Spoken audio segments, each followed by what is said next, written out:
Hey, what's this? This isn't drawing Genshin characters as ponies part 2.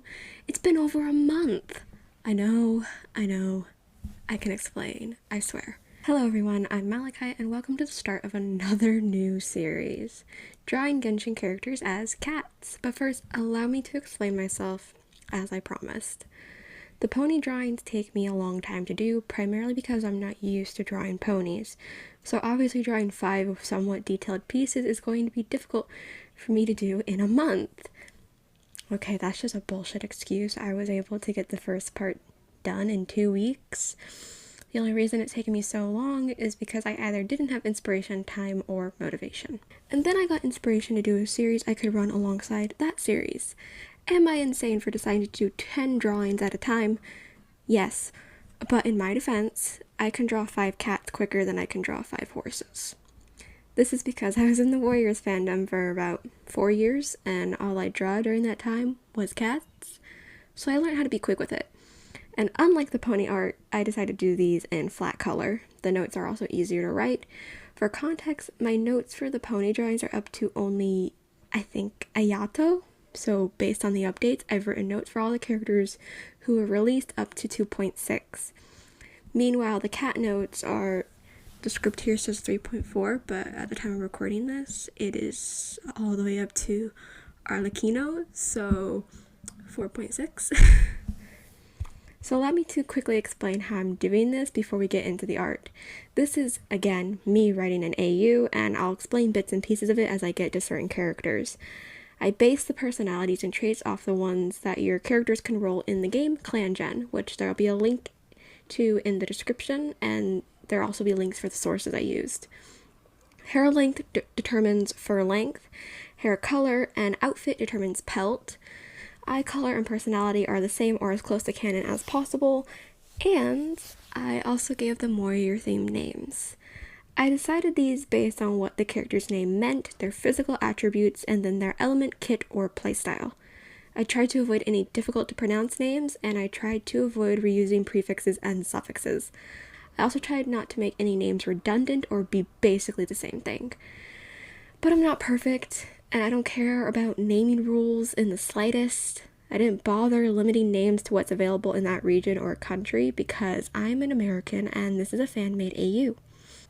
And yes, I'm aware that accessories exist in ClanGen, but I didn't give anyone an accessory unless they were a medcat or if it would be something sentimental to their canon lore. The medcat thing is an idea I got from watching Nyoko Arts' Galaxy Clan series, which will also be linked below. If there's something written on the character page that I don't explain, that means it's something to be explained with a different character. And in true Warriors fashion, none of these designs are probably genetically accurate because I just don't care enough. The art starts off rough, as usual with me, but it improves slowly as I get the hang of things and figure out the style I want to stick with. The characters in this video today are Amber, Kaeya, Lisa, Barbara, and Razor. Let's get into it. Outrider Amber, reporting for duty. First up, we have Amber, or as she's called in this AU, Amber Scorch. I decided on the name Amber Scorch because Amber is an actual prefix available in both the book series and I believe ClanGen too. And then Scorch is because she has a pyrovision. In this AU, Amber Scorch is a young warrior of Breeze clan and she's a good teacher with the fast as the wind attribute. And then because Amber has brown hair and her outfit is primarily brown and red, I made Amber Scorch a dark ginger, almost brownish tabby. Then I added white paws because of Amber's boots. I think those are boots. I really struggled with this drawing at first because my brain could not recall how to draw cats. It doesn't show on the speed paints that are downloaded from Ibis Paint X, but I press the undo button a lot throughout these drawings. And this piece reminds me too much of Nyoko's art style, so I don't really like it. That sounds wrong. I love Nyoko's videos, and their style is very good. I just don't like how my drawing looks similar. But I think I did my best. What do you guys think of this piece? Kaeya, Knight of Favonius. Next we have Kaeya, or as he's called in this AU, Lotus Frost. He has a cunning personality and 3 skills because I am silly and thought ClanGen cats can have 2 or 3. His skills are clever, formidable fighter, and great kit sitter. I personally really like his name. I've always loved floral names and the frost suffix in general. The reason I chose this name is because Kaeya is actually a feminine name that means monsoon flower, and when I googled what monsoon flowers were, one of the options were lotuses. Which, fun fact, lotuses symbolize strength, resilience, and rebirth. I also feel like if the Warriors team were to use lotus as a prefix, they'd likely view it as a feminine one and give it to a she-cat. So I figured lotus fit well for Kaeya, and then I gave him the suffix frost because of his cryovision. And this is another one I struggled on, because Kaeya has long hair, and that meant I had to give Lotus Frost long fur. I'm not used to drawing long-furred cats, so I kind of based it on how this little freak of mine looks. And yes, that is a nasty scar over Lotus Frost's eye to mimic Kaeya's eye patch. How did he get that? Well, it depends.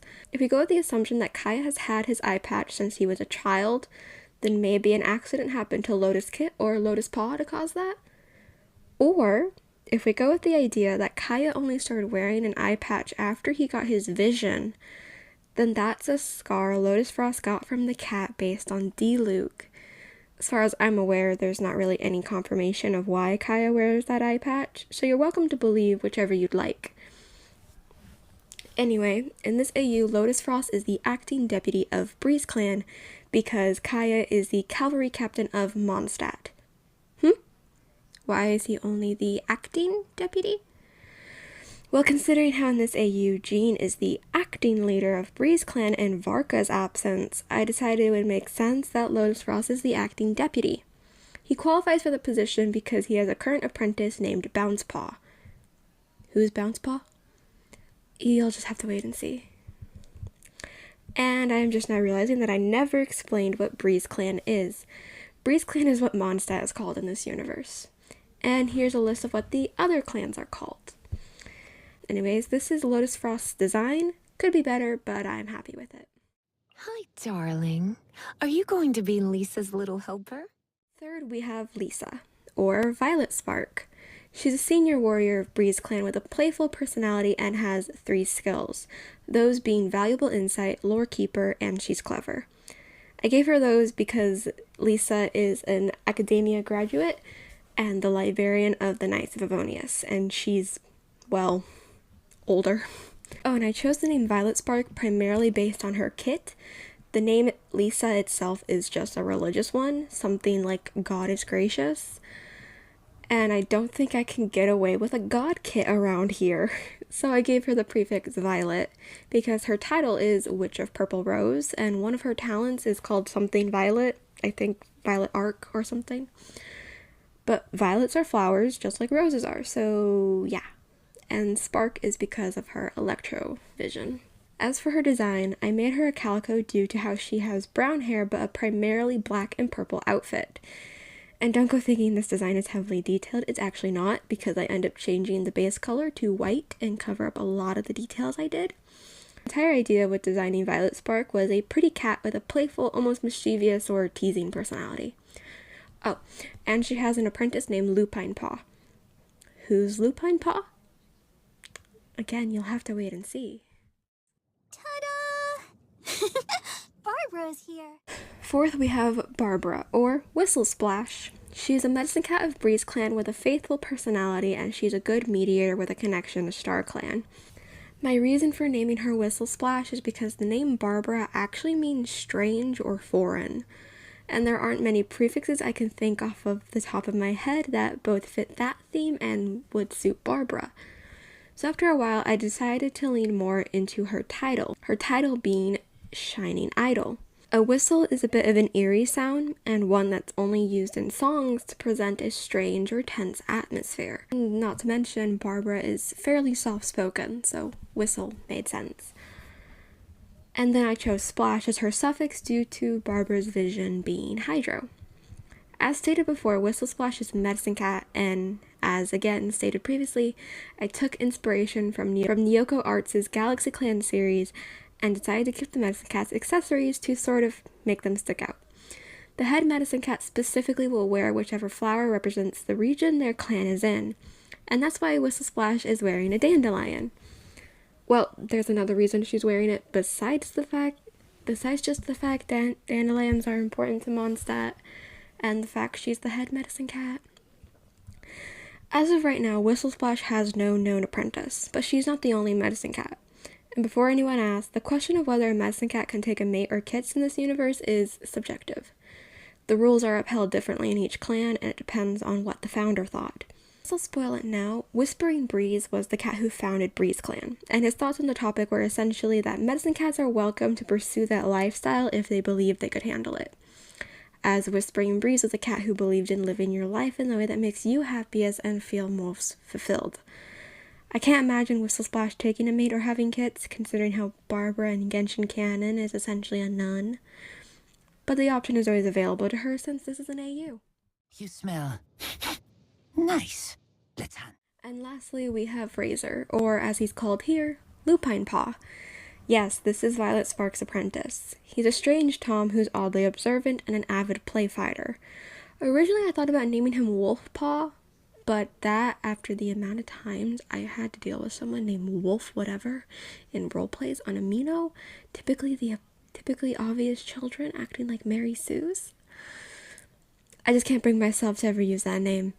So Lupine Paw felt like an appropriate alternative. His full warrior name would be Lupine Trail. My reason being, I don't fucking know.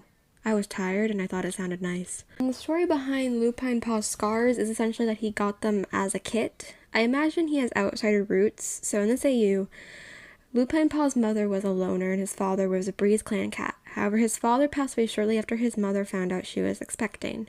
In her grief-stricken delirium, she wandered into a particularly dangerous part of the territory filled with thorn bushes and brambles. This is where she gave birth to Lupine Kit, but she passed away shortly after. It was shortly after her death that Lupine Kit was discovered by a warrior named Dawnblaze and brought back to Breeze Clan, where he was then taken in by Violet Spark. Violet Spark is not officially his mother, but she practically raised him, and he was quite a strange yet rambunctious kit. So the cause behind his scars is the brambles he was born in and the sort of roughhouse playing he'd done as a kid. Lupine Paw is both clumsy and a bit careless.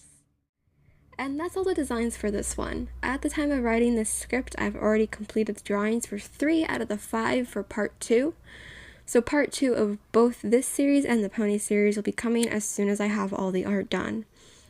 I apologize for the delay, but feel free to give me suggestions for NPCs and what they may be like as cats. There's no guarantee I'll do them anytime soon, but based on the lore I've come up with so far, I'm going to have to draw quite a few Liyue NPCs when I do start drawing the NPCs.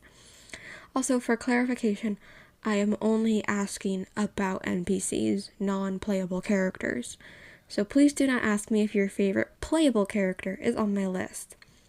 Chances are, as long as they've been confirmed to be coming in a patch sometime soon, or they're already playable as of 4.5, they're on there. For example, Arlecchino is confirmed to be coming in patch 4.6, meaning she's on my list. But characters like Sejuin, Clorend, Dainsleif, any of the Harbingers like the Torre, those assumed or wanted to be playable by the fandom, are not yet on my list, because they haven't been confirmed for any upcoming patches. And I'm saving the NPC drawing episodes for until all the playable characters are done, so it's possible that some of those NPCs, for example, the Adepti, could become playable like Xianyun did. I guess I'm saying that only ones that are very unlikely to become playable, like the Yakshas, Guizhong, Makoto, Rukudevada, the dead ones basically, will be getting a drawing episode sooner. Because I'm sorry, but I don't think we'll get dead characters as playable. I don't believe any of those guys or La Senora are coming back. Especially considering how almost all the ones I mentioned, excluding Rukudevada and La Senora, have been dead for over 2,000 years. Anyway, thank you all for watching. If you enjoyed and want to see more, then consider subscribing.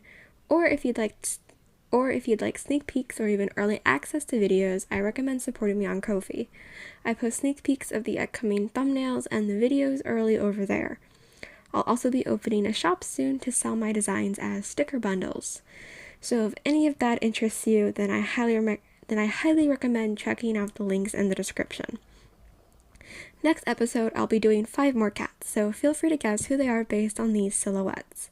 The person who guesses correctly in this comment section will be given a shout out in part 2. Thank you again for watching, and I hope to see you next time. Bye!